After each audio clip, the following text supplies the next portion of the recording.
Did you get it? I don't know, did I? You said to do when we start. Yeah. Well, yeah. So I did when we started. It's good. We did 3 times now. Yeah, it's good. Thanks. No problem.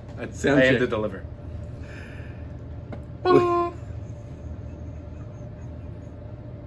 What? You're the one who forgot the directional mic, Dave. We gotta start.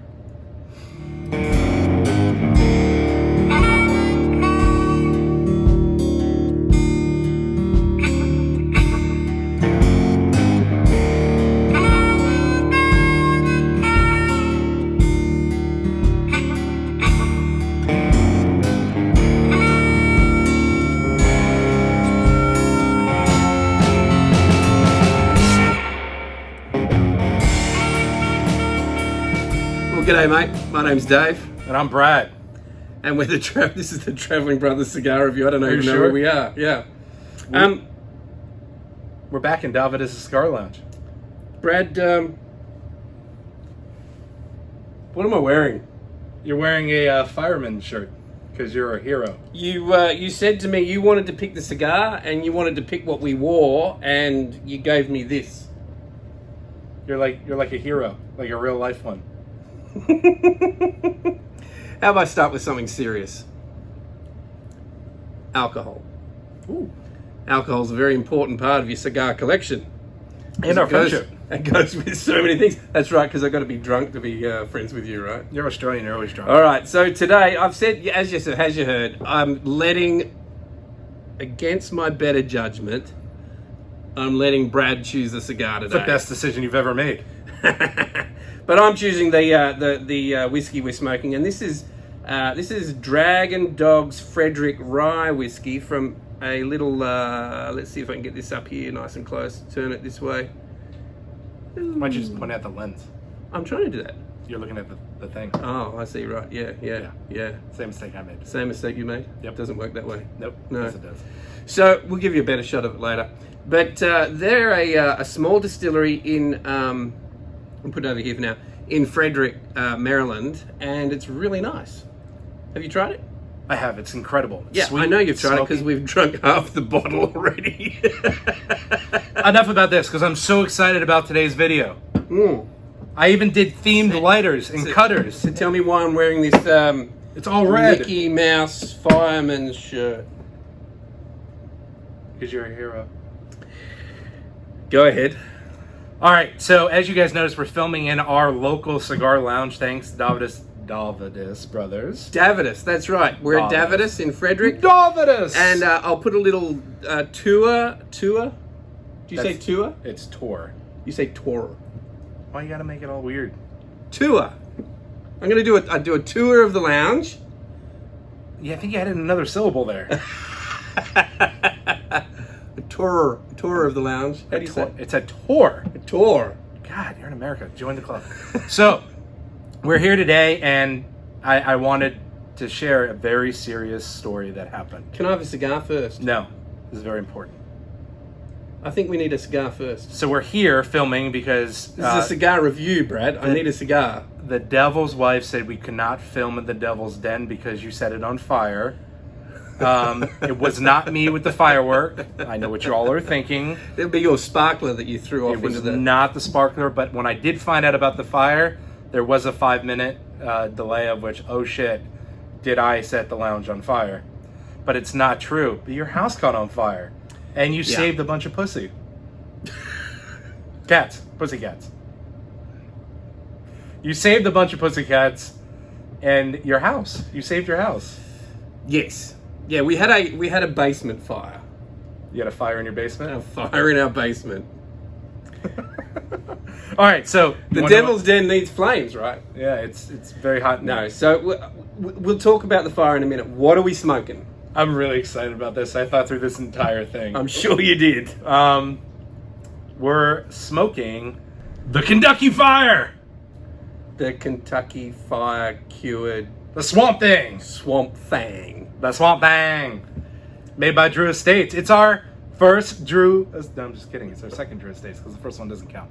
It's our second Drew Estate cigar, and it's the genuine Kentucky Fire Swamp Thing. So you've got sitting here in Davidas Lounge an entire humidor, like a full brick and mortar humidor, and a big one to choose from, and you chose the Swamp Thing. Yeah. This is why I don't let you do these things. I mean, seriously, I give you one thing to do. This was an incredible choice. You see, it's the fire. I got the fire red. I got the fire shirts.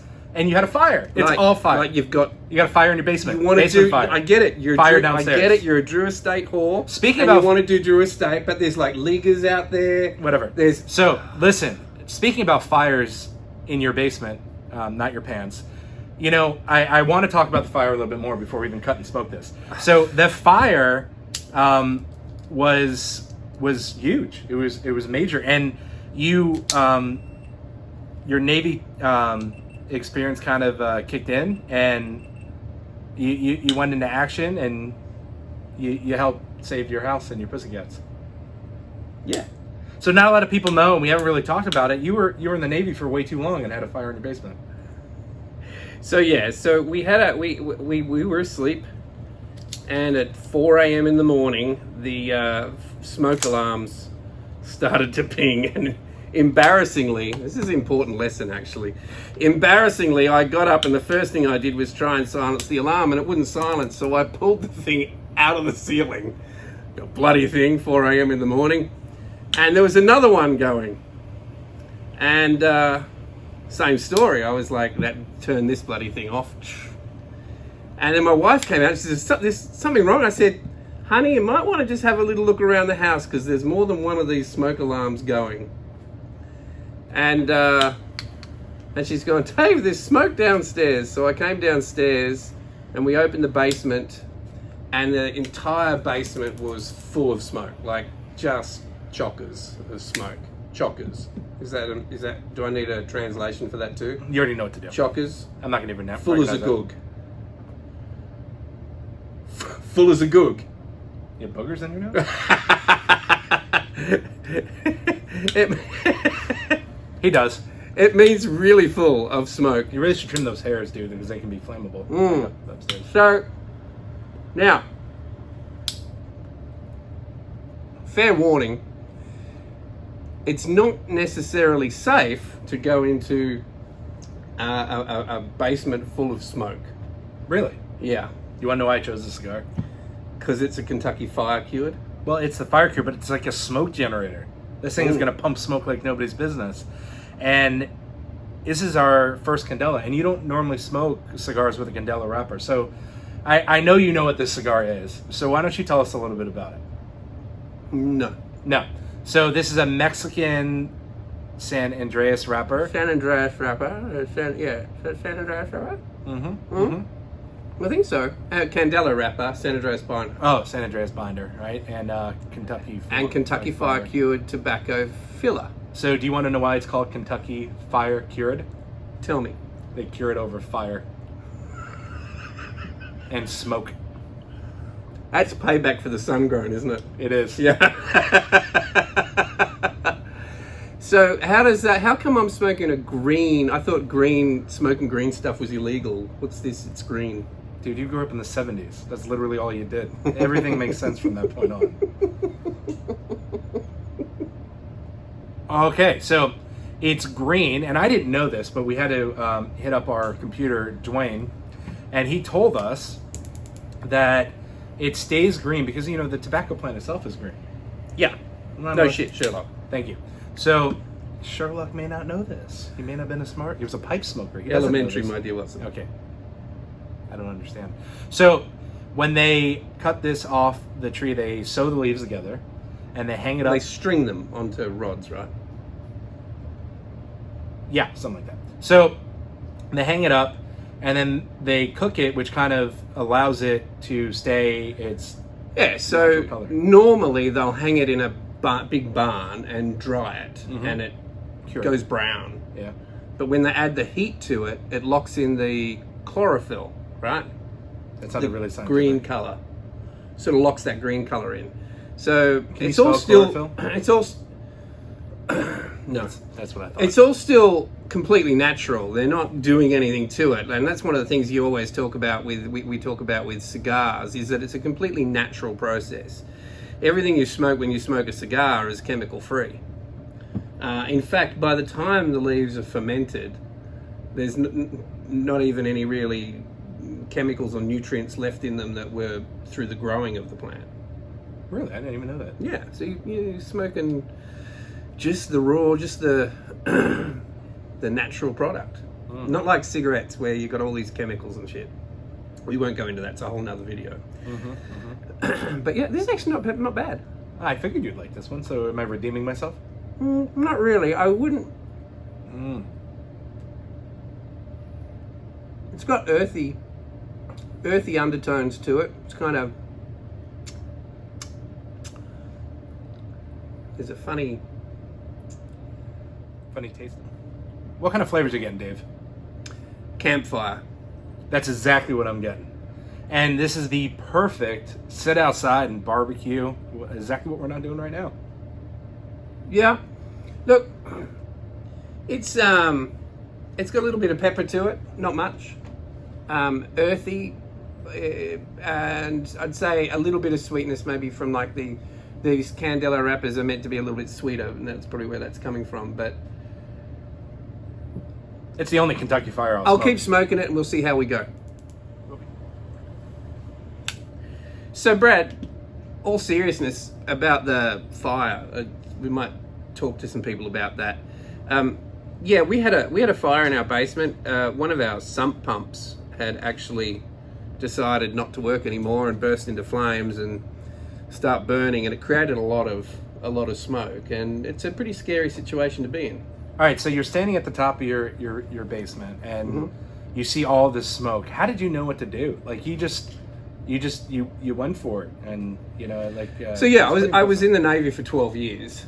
And in the Navy, everybody on the ship is also the firefighters for the ship. So I'd done a lot of fire training. So what I did, I wouldn't recommend for most people to do. So the first thing we did was we felt the door. We realized the smoke was coming out of the basement, felt the door before we opened it. Opened the door, saw the smoke, closed the door. Right, so that we don't let a lot of oxygen in there. If there's a small fire smoldering in there, letting in a lot of oxygen can flare it up again, right? I grabbed our fire extinguisher, which everybody should have a fire extinguisher, and you want to get one of those dry chemical fire extinguishers that does A, B, C fires, A, B, C, D fires nowadays, right? I'm glad you know how to get that far in the alphabet. Yeah, I'm Australian. I think it was the Navy that did it. It's the Navy training, yeah. And so I actually grabbed two, because I always insist we've got two, because often one extinguisher is not enough to put out a fire, and you just end up causing more of a problem. In all seriousness, I didn't have a fire extinguisher in my house. Yeah, well, yeah, so it's important to have one. So one thing I thought of too after the fact, though, is it's not just a case of having a fire extinguisher in the house. As you've heard, by the time you know there's a fire, there's lots of smoke generally. So luckily, at this stage in time, we're carrying masks around with us because of that thing we don't mention on YouTube.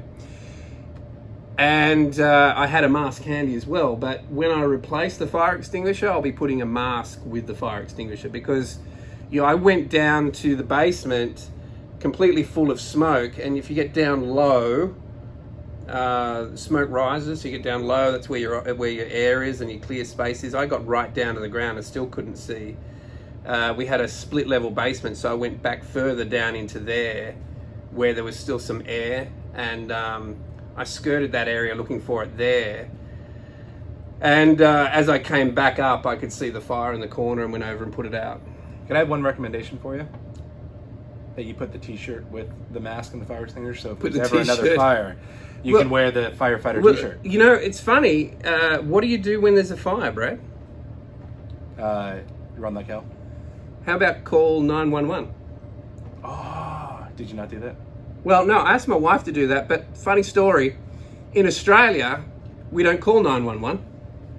Then how'd the fairies get there? We call 000. That's what we use to call an operator. So my wife's on the phone and she's going, How do I call how do I call the fire brigade? It's 911, honey. And I think mobile phones has got a different one, and I don't quote me on this, but I'll put it up on the screen. But I think it's 112 for mobile phones. You can do 112 for mobile phones, but I'll check that and put it up on the screen. I know that works in some countries. So make sure you know your emergency call and how to call the fire brigade. Make sure you know how to call 911 Yeah. in case of emergency. So how do I do that? What numbers do I press? 911. Ah, right. All jokes aside, Frederick Fire Department turned up in force. I think we had 3 different stations all turn up to our house. We had fire trucks up the road. I think I've got a little video of it. We had fire trucks up the road, and they all turned up within minutes. By the time I'd put it out and come out, they were turning up. It was brilliant. I was very much impressed with your emergency planning skills. Like, everyone knew. When I mean everyone, your wife knew exactly what to do. She grabbed all 2 cats, 2 cats and a dog, and she went and put them in the cars. So we didn't just let them out of the house because the fire brigade's going to be there making noise, people getting around. You don't want your German Shepherd attacking the local fire brigade. Where did she put the German Shepherd? In my car. In the what car? Yeah. In the Maserati. Yeah, in the Maserati. Yeah. Hmm. You know, she had a big blue dog out there. I wonder why she didn't put it in the big blue dog. I was not impressed that the dog was in the car. No. But it was safe, and it was good thinking at the time. You know, right on that one. So, what do you think to close this video up? Well, I'd like to smoke this a little bit more and get a feel for it, but this would be a good take fishing stick. A fishing stick? Like, probably go well with a beer. I can give you that one. I don't think it's pairing very well with this. No, it tastes horrible. It's making the bourbon taste smoky. Mm. Would not do a bourbon with this. I wouldn't do a bourbon with this. This might go well with a beer. It's not. Wouldn't be. I'll say it outright now. It would not be a regular for me. It would be in the mood cigar. It might be somebody. We were out fishing and somebody gave me one. I don't know that I would go this. I don't think I would buy this. I think my wife would like this though. You think so? I think my wife would like this. I think she would like this. That's sort of up her line. She likes a lot of the Drew Estate sweets, the Yummy Bitches. She likes the KFC sweets as well. There's a KFC sweets because there's not just this one in the KFC range, is there? No, there's not. There's several. So I think there's the Mawat, which stands for something, and the Kentucky Fire Cured sweets, and there's this one. I think there's another one too. And they're all fairly inexpensive. What's the price point on one of these? I think this is $10.99 for the cigar. I think you could probably find them cheaper. $8 to $10 For this? for the whole KFCs. Mm-hmm. I'm gonna have to go no on this one. I'm gonna go not for me. And I'm gonna say no. It's not bad. It's just not my taste profile. It's got to be free. My wife would like it. This is a L'chaim stick. You can cut the end off? I did cut Just the end. tip. Just the tip. Well, Right. I think we're done here, Dave. Mm-hmm. I'm done. I think I'll cut the end off and give this one to my wife. She'll probably really enjoy it, but it's not for me. Well, I'll end out and say, Traveling Brothers, make sure that you hit the like button and subscribe and hit the bell on subscribe. Hit the like button and subscribe. And visit us on Instagram at our Traveling Brothers Cigar Instagram page. Traveling Bros Cigars. And I added a Traveling Sisters button on there. I was very impressed with myself. Yeah? Does your wife know you're putting photos of her up there? No, doesn't matter. She's a hottie. So do me a favor. Make sure you send us some videos and some photos of your cigars so we can add them to our page. And put in the comments anything that you want us to review. Something that you've thought of smoking but haven't smoked. And you want to know what it's like. And we'll give you an honest opinion. Catch you later. See you later, Traveling Brothers.